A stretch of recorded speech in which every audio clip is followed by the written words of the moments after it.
March this year, we had an induction retreat for new national commissioners. This was followed in September with a retreat to review the recent off-cycle Ekiti and Osun governorship elections in order to learn lessons as we prepare for the 2023 general election. Then in October, we had another retreat focusing on the management of electoral logistics. And here we are today, holding another retreat for the new resident electoral commissioners. Today's retreat is significant for a number of reasons. The first one is that it is coming on the eve of the 2023 general elections, which is just 86 days away. Secondly, among the 19 resident electoral commissioners sworn in 4 weeks ago on 3rd November 2022, 14 are new, holding their appointments for the first time. It is therefore imperative for them to familiarize themselves with the Commission's procedures and processes as a matter of utmost urgency.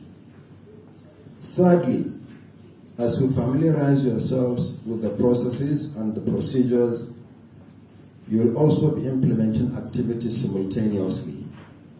Already, some sensitive and non-sensitive materials have been delivered to your states ahead of the 2023 general election. This retreat, therefore, is deliberately structured to introduce or reintroduce the regs to the electoral legal framework, as well as the processes for election administration that is increasingly driven by technology. The voter accreditation process, uploading of polling unit level results on election day, accreditation of observers, the media, and polling agents are all done online through dedicated portals. So too is the recruitment of ad hoc staff for the election. That one is also done online.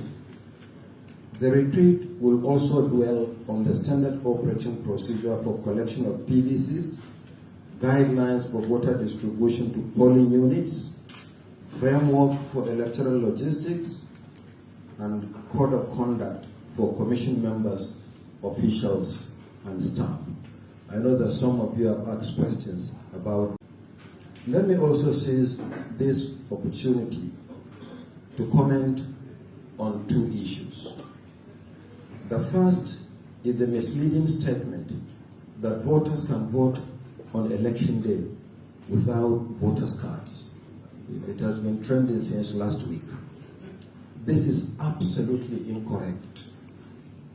For any person to vote, he or she must be a registered voter issued with a permanent voter's card, the PVC. The Commission has consistently maintained a policy of no PVC, no voting. Nothing has changed. It is a legal requirement, and doing otherwise will be a violation of the law. I urge Nigerians to ignore any suggestion that a person can vote on election day without a PVC.